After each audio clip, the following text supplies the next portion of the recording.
पे है A B और वाई के बीच का रिलेशन बताना है। ध्यान से देखो सवाल बनाते कैसे।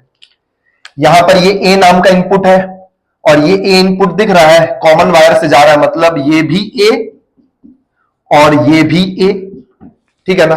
वैसे देखो तो ये बी है ना, तो ये भी बी और ये भी बी। चलो पहले इसको सिंप्लीफाई करते हैं। नैंड गेट का दोनों इनपुट में ए और ए जा रहा है, तो बताओ इसका आउटपुट का आंसर क्या होगा। एंड गेट क्या करेगा, ए और ए को मल्टीप्लाई करेगा और नॉट गेट उस पर एक होल बार लगा देगा, तो यहां से आंसर निकल कर आएगा ए इंटू ए का होल बार। इसको थोड़ा सिंप्लीफाई करके कुछ लिख सकता है, ये याद है ए इंटू ए पढ़ाए थे, ए इंटू ए के बराबर होता है, तो इसको लिखो ना सिंपली ए बार। चलो अब इसको बताओ तो इसका आउटपुट क्या होगा। इसका दोनों इनपुट बी और बी है ना, बताओ नैंड गेट क्या करेगा। सबसे पहले एंड गेट क्या करेगा ये बताओ ना, बी और बी को मल्टीप्लाई करेगा और नॉट गेट उस पूरे पर होल बार लगा देगा, तो इसको क्या लिखेगा बाबू तुम, बी इंटू बी का होल बार। अच्छा ये याद है ना, बी इंटू बी बी के बराबर होगा, इसको लिख दे बी का ही बार, सिंपली इसको सीधे बी का बार लिख दे।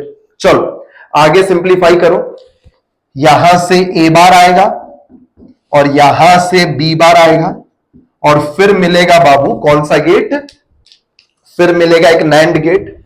बताओ तो क्या करेगा ये नैंड गेट, ये इसका दोनों इनपुट दिख रहा है, सबसे पहले एंड गेट दोनों को गुना करेगा और नॉट गेट उस पूरे पर होल बार लगा देगा, तो ए बार बी बार का होल बार,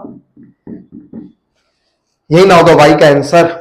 चलो अब ध्यान से देखो, इसको थोड़ा सा दो लाइन सिंप्लीफाई करना होगा अलजेब्रा की मदद से, तब हम लोग को आंसर मिलेगा। सुनो ध्यान से देखो, याद है ए इंटू बी, अरे ए बार को ए बोल रहे एक बार के लिए, ए इंटू बी का होल बार क्या होता था, ए इंटू बी का होल बार ए बार प्लस बी बार।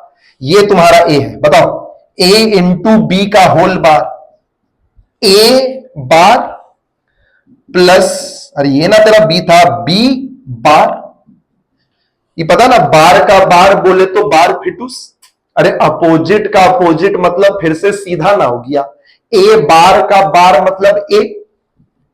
थोड़ा सा अपना भी दिमाग लगाना पड़ेगा बाबू, बहुत सुंदर से सिखा दे रहे। बी बार का बार मतलब बी, तो बताओ फाइनली वाई का आंसर क्या आया, वाई का आंसर आया ए प्लस बी, मतलब ये वाई बोले तो आउटपुट किस सर्किट के बराबर है,